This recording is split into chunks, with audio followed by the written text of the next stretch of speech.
Show. Whoa,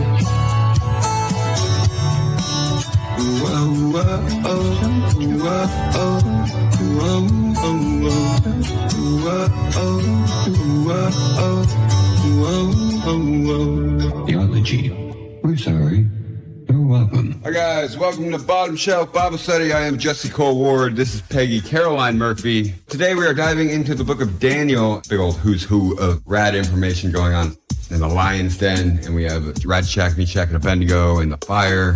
You got a man turning into a wild beast. It's super dope. So how we start in the story is Babylon. The very first time we ever found artifacts or written law at all from ancient civilization. It was Babylon's laws that they found written on stone even.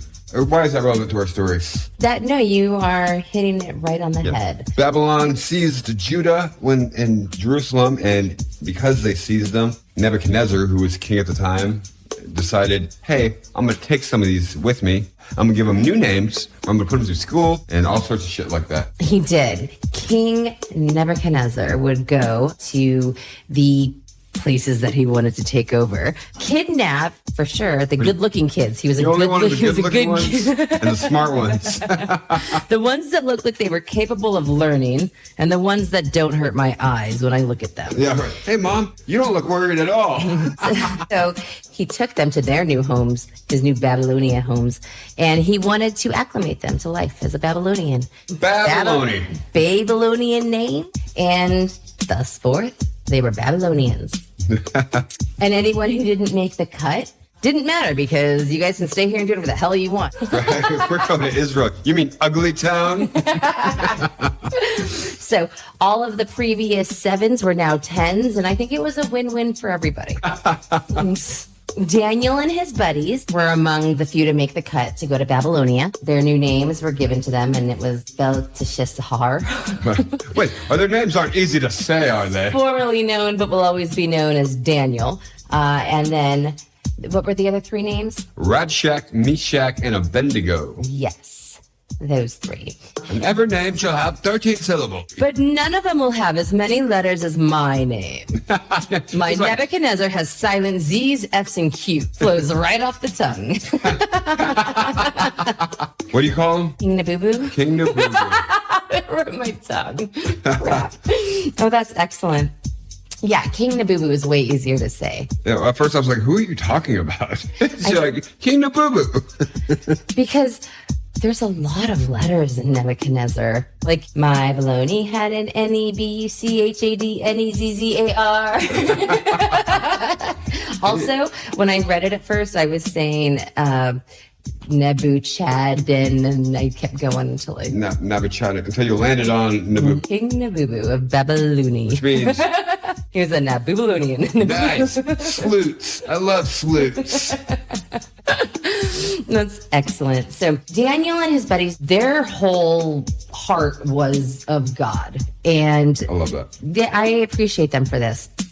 They were like, well, this isn't where we'd choose to be. We're still going to do our best. So anything that they gave us task-wise, they're going to do the best. They did really good work, actually, as well. It wasn't just that they were really pretty. They weren't just pretty. One of the first things that are of note, they were fed the king's diet, which was just shit. Come to our time now, known as gout, right? It causes disease. It was just fatty meats and delicious wines, and the king needed his guardsmen to look as fed as well as he was. And so they all looked like dog shit. Sign of wealth. I don't want to be the only one around here looking like shit, so... I have money and people need to know it, but I can't let them see my money, so they'll see me looking like shit. We need to go see the other towns and we have more good-looking people here. This is depressing. You guys are all really letting yourselves go. I can barely get a heart on anymore. What are they doing over there in Judah? Daniel convinces the eunuch or the guard that he is not going to eat the king's diet. But this dude's like, hey, the fuck you're not going to eat his food, because he's going to kill me. They call me old-fashioned, but I don't like getting murdered. So they come up with a little plan. They're just going to test it out for like a week and a half and see how it goes. 10 days goes by, and damn it, Daniel looks even better than he did. Great abs. Can't believe it. So yeah, from then on, he got water and vegetables, and they were eating clean, staying right with God. And so Years go by, and the king has a dream. But he will not tell anybody this dream because it was his dream and it bothers him. Somebody needs to tell me this dream, and I can't tell you what it is, or you'll know what it is. He calls in all of his wise men, his magicians, and this, that, the other to interpret this dream that he will not speak of. I get real Humpty Dumpty vibes when I read this, and all the king's horses, and all the king's men. The first one to go up to speak to him says, sir, what you're asking is crazy. Like, Right. You can't tell us to interpret this dream and then not tell us the dream. So the king's like, so basically you can't do it is what you're telling me. Seems to me you're not quite so wise. Death to you all. Only need to hear from one of you. But now everyone who has ever been categorized as a wise man is dead. I said good day. The eunuch comes out. He's like, I knew I wasn't overreacting with Daniel. So he goes to Daniel and he's like, bad news, guys. You got to die today. Daniel's like, whoa, wait, what? All of us? Is it the vegetable thing? He hates vegetables. So Daniel goes and talks to the king and he's like, you will give me one night and I will interpret your dream. Whatever you want, Daniel. Anything for you. Dreamy. You're gonna sleep Daniel. with me. You can sleep in my bed tonight.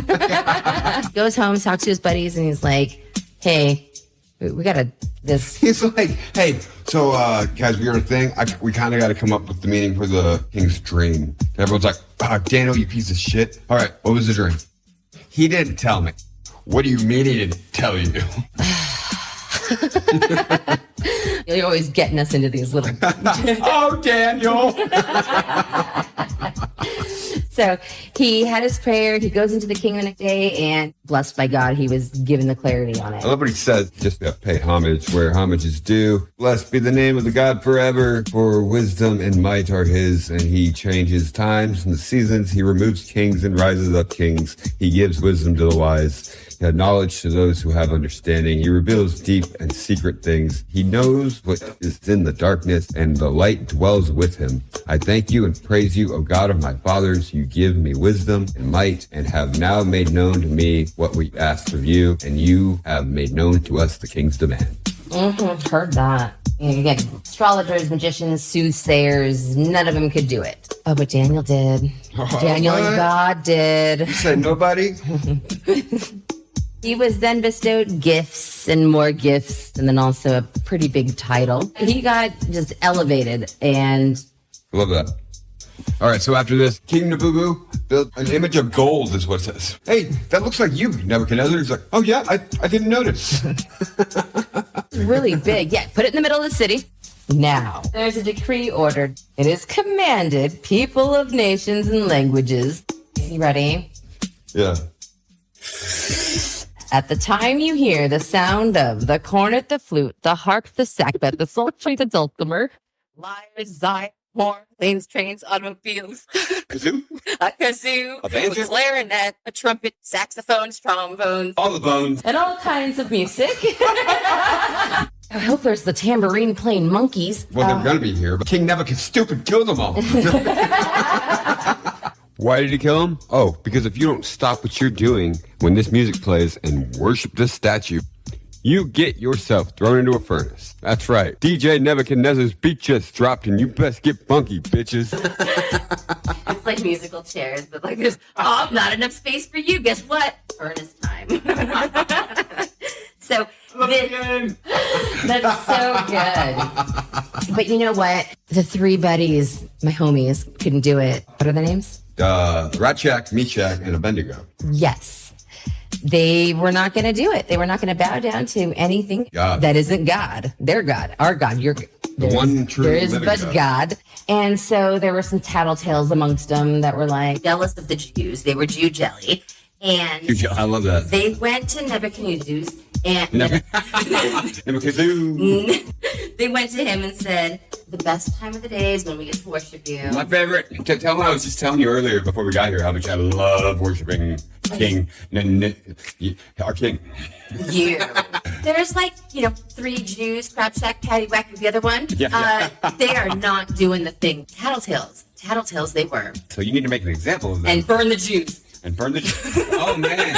There's a pattern in history. A lot of people don't know this, but Hitler was actually of Babylonian descent. Mm-hmm. Yes, Babylon lunatic, actually. He's the big old babble baby babble. So, King Nabubu calls the three men up and he's like, "Is this true, gentlemen? At the sound of the guitars and the harps and the lyres and the zithes and all of the noises," and they are very much like Daniel. They're just like, "That is correct." One more chance, though, really, because if you don't, there's going to be a burning, fiery, flaming furnace. In fact, I'm going to turn up the heat 7 times. What's it? Do you have like a thermometer for that? They're like, what's 1 unit? How do you times it by 7? And these guys are just like, you know what? We don't have to defend ourselves. We will never bow down to anything but our God. This is unprecedented. They had no thought in their mind that they were going to be saved from this fire. They thought it was my God before anything. Wants to come to your bullshit. It wasn't to do it just to be a martyr. It was the principles, right? We have clear instruction from God, and that's actually it. He has the strongest of his soldiers go take them to the fire, and this fire is so hot that people are just like burning up as they get there. Right. Like it says that the guards that threw them into the fire died. He throws them in the fire, and not only do they not die, but there's 4 people in the fire. That is the 3 that we threw in, right? And then the other one there looks like one of the sons of God. Go find out what's going on. They're like, You'll find out what's going on. it's really hot in there, though. Hey guys. Where's too many? You guys gotta get out of there. Look, I've changed my mind. I'm not going to burn you anymore. So they pull him out, and here the 3 men come walking out unscathed AF. Not only are they unscathed, they don't even smell like fire. They're like, you guys smell wonderful. We appreciate this. Robes aren't burned, hair's not singed. They are just, this is a mind-blowing miracle. And you can see it a little bit, that no one is allowed to say anything bad about their God. I've decided I'm not going to burn you anymore. You're lucky I'm so generous. Just nuts to me, but he did. At least, I guess that's baby step, right? He didn't let everyone else talk crap. What happens next? Dream sequence? Is he dreaming again? He's dreaming again. That's all those seasons. All them seasons. Nebuchadnezzar is having these dreams, and he doesn't want to tell anyone what they are, but he wants everyone to interpret them. Daniel's the only one who can do it. Why? Because Daniel's cool with God, and why wouldn't he be? Both ways. Really that is a 2-way street I want on. I think God's a lot more chatty than people think that he is. And I think that listening to God is a honed skill that you develop through, like what these guys are doing, where you seek after the Lord and you don't deviate from that. There's a calm to them. They are... Yeah, very Matthew McConaughey, yes. Don't I know I was trying this morning, sucking on a Blue Jolly Rancher, just tasting all the beauty it had to offer. My dad always said, "You're talking to a paint can, not a brush." I was just like, wow. In an existential way, I did some acid on a movie set once. I still don't know where I live. I'm just blowing my mind. Right. In any success that they encounter, they always acknowledge that God had his hands in it. So Nebuchadnezzar basically has this dream where there's this huge tree that grows incredibly big. It's beautiful, provides shade for every animal. And then an angel of the Lord comes and chops this tree down to basically turn into a wild animal. Mm-hmm. And leaves a stump there, and he's like, Daniel! Oh, Daniel. What is it? Whatever could it mean? He means that you need to fucking shape up or ship out. You want to be big King Daddy Tree? Yeah, you have dominion on these things, right? You can do it and let things thrive, or you can just focus on yourself and think that you did it on your own, and Mother Earth and God had nothing to do with it. And once Angel Danger. Stop. Don't touch. Leave the area. Tell an adult. Angel Danger. Stop. Don't touch. Leave the area. Tell an adult. Angel Danger. Or you'll be struck down. Oh, and by the invisible army of God. And I will humble you, God says. I will humble you. And I'm on the edge of my seat. Please fuck this up, Nibiru. One more time. So, the other dream interpretations, too, it's basically a foretelling of the other nations and the fall of his kingdom and things like that. Oh, that's fun stuff, yeah. And it is great. But the best part is he doesn't tell anybody, and Daniel just comes in here just knocking his socks off. Oh, yeah. King Nebuchadnezzar tries to give him, like, more presents and more lavish things. He's like, I don't want anything like that. I don't need this, right? Like, yeah. I am not doing what I do. You want me to give this to the poor for you? So, right? Yeah, you are clearly, you have too much. 12 months goes by and the kingdom is thriving, and Nabubu and Daniel are walking down the hall. And He's walking with Daniel? yeah, look at my kingdom and look at all of it. And then thunder comes crashing and God's like, oh my God, who did what? I'm God.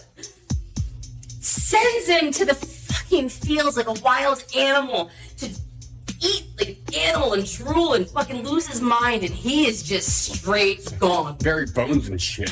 He's driven away from people and will live with the wild animals. You'll eat grass like the cattle. 7 times will pass by for you until you acknowledge that the Most High is sovereign over the kingdoms of men and gives them to anyone he wishes. King Nabubu, your kingdom was not yours. You did not have it because of you. Larry, immediately, what had been said was fulfilled. He was driven away. He ate grass like the cattle. He was drenched with the dew of heaven till his hair grew like the feathers of an eagle and his nails like the claws of a bird. And at the end of that time, Nabubu woke up from his rest, right, disease, opened his eyes, sanity restored, and immediately praised the Most High. He honored and glorified him who lives forever, that his dominion is an eternal dominion. His kingdom endures from generation to generation. All the peoples of the earth are regarded as nothing. He does as he pleases with the powers of heaven and the peoples of the earth. No one can hold back his hand or say to him, what have you done? And this was just, God gave him so many chances to see the glory that he be, right? Yeah. And just refused. And this one was, oh, that was a special one for King Nabubu. That gives me goosebumps. Right. And you know what? He now praises, exalts, glorifies the King in heaven, and he gets it. He sure does. All right, thank you for hanging out. Couple of things. We're gonna have a bonus episode on our Patreon. Patreon.com/Bottom Shelf Bible Study. It's kind of cool. It's actually our very first time we ever tried to do an episode. Went into it pretty blind. We didn't have an idea what we were going to talk about or anything. Just hit record and you can go see how fun that was. That's one. Super fun. It's just a bonus episode for anyone who's into the show. Talking about like phone books and shit. Good puns, little few puns. Peggy hadn't read much of the Bible yet at this point. Peggy is learning the Bible as we're going through this, and fervently, and her desire to read is kind of what inspired the starting of this whole podcast. So this is excellent. Yes, I had so many questions. yeah, we were just going through the Bible together, and I was just like, we're having interesting conversations that I don't think most people have when going through the Bible. So let's record this and see what happens. Yeah, no, and I am so excited because I have done a 180 on 180 of it, right? Some of it. I just get one every week. I'm getting busy. Not only do I not know everything, but I'm a real dick sometimes. It's cool. Yeah, it is. And it's fun. Thanks for running with me. I like it. I want more opportunities with which to learn and follow your nose. They say 6 degrees of separation. I don't know what it means, but again, like the podcast. Share the podcast. Oh, welcome back to the show.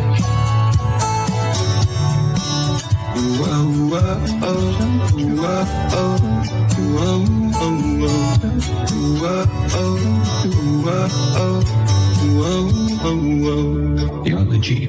We're sorry. You're welcome.